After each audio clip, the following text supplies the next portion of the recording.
Hi అండి, welcome to my channel. Godavari జిల్లాలో special తాటి రొట్టె అన్నీ పక్క కొలతలతో ఒకే కప్పు ఉపయోగించి చెప్తున్నాను, చూసేయండి. ఫస్ట్ అయితే బాగా పండిన ఒక తాటి పండు అయితే తీసుకోండి. ఇది కొంచెం పెద్ద సైజులోనే ఉంది. తీసుకున్న తర్వాత దానికి ఉన్న ఈ తొక్కలన్నీ ఇలా నీట్గా వలిచేయాలండి.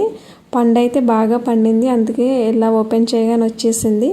చూసారు కదా, ఇలాంటి జల్లెడైతే తీసుకుని ఈ టెంకను ఇట్లా కొంచెం వాటర్తో ఇలా స్మూత్ చేసుకున్న తర్వాత ఆ జల్లెడతో ఇట్లా రబ్ చేస్తే మొత్తం ఈ పీసం అనేది వచ్చేస్తుందండి, పల్ప్ అండి.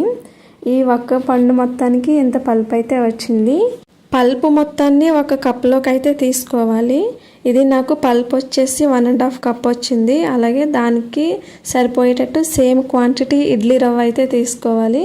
ఒక హాఫ్ చెక్క కొబ్బరి, అలాగే ఒక 80 ml అయితే ఆయిల్ తీసుకోవాలి. ఒక టీ గ్లాస్తో వాటర్ అండి. ఒక టీ కప్పు సేమ్ సైజ్ ఉంటుంది కదా, మ్యాక్సిమం ఎవరింట్లో అయినా ఆ కప్పుతో ఒక కప్పు వాటరు, ఒక కప్పు ఆయిల్ అయితే కరెక్ట్గా సరిపోతుందండి.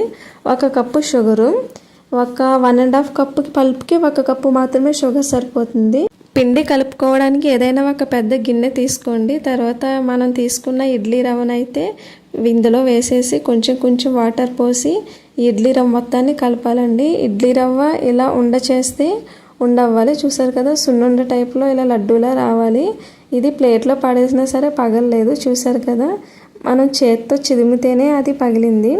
ఇలా ఒక హాఫ్ అన్ అవర్ రెస్ట్ ఇచ్చేయాలండి. ఇలా రెస్ట్ ఇచ్చిన తర్వాత మనం తీసుకున్న కొబ్బరి చెక్కని ఇలా తురుము చేసి రవ్వలో వేసుకోవాలి. తర్వాత 1 కప్ షుగర్ కూడా వేసి ఇలా బాగా కలపాలండి, ఆ కొబ్బరి పాలన్నీ ఇడ్లీ రవ్వలోకి వెళ్ళేలాగా. నెక్స్ట్ ఈ తాటిపండు పల్పు ఉంటుంది కదా, అది కూడా వేసి కలిపేయాలి. మొత్తం ఈ 2 కప్పుల పల్పు అంతా వేసేసి నీట్గా కలిపేయాలండి. కొంచెం ఎక్కువసేపే కలపాలి. ఒక 2 minutes అట్లా కలిపిన తర్వాత మనం తీసుకున్న ఆయిల్ని అయితే కొంచెం వేయాలండి, మొత్తం వేయద్దు ఒకేసారి. కొద్దిగా ఒక 2-3 స్పూన్స్ అయితే వేయండి. ఇలా వేసి కలిపి పెట్టుకున్న తర్వాత ఒక హాఫ్ అన్ అవర్ రెస్ట్ ఇచ్చేయండి. హాఫ్ అన్ అవర్ రెస్ట్ ఇచ్చి చూసిన తర్వాత చూసారు కదా, ఈ పంచదార మొత్తం కరిగిపోయింది. ఇప్పుడు ఈ రొట్టె వేయడానికి అడుగు మందం గల ఒక గిన్నె తీసుకోండి, వెడల్పు ఎక్కువ ఉన్నది. ఇందులో అడుగున ఒక స్పూన్ ఆయిల్ అయితే వేసి ఇలా మొత్తం స్ప్రెడ్ చేయాలి. ఇప్పుడు మీకు అరిటాకులు అవైలబుల్గా ఉంటే అరిటాకు వేసుకోండి, లేకపోతే పనసకాయ ఆకులు కూడా వేసుకోవచ్చు. ఇలా అరిటాకులు వేసిన తర్వాత అందులో కొంచెం ఆయిల్ వేసి ఈ పిండి మొత్తాన్ని ఇందులో నీట్గా సర్దాలండి.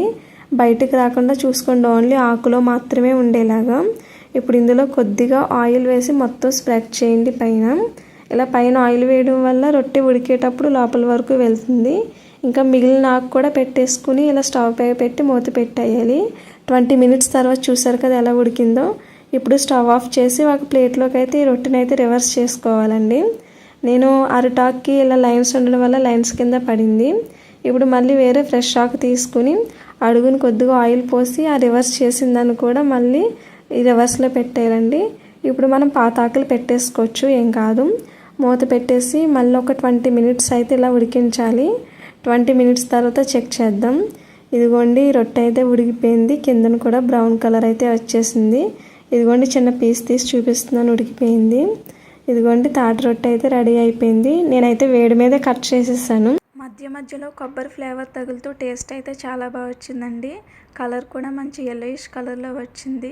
తాటిపండు బాగా పండింది తీసుకోవడం వల్ల న్యాచురల్ ఫ్లేవర్ అయితే చాలా బాగుందండి.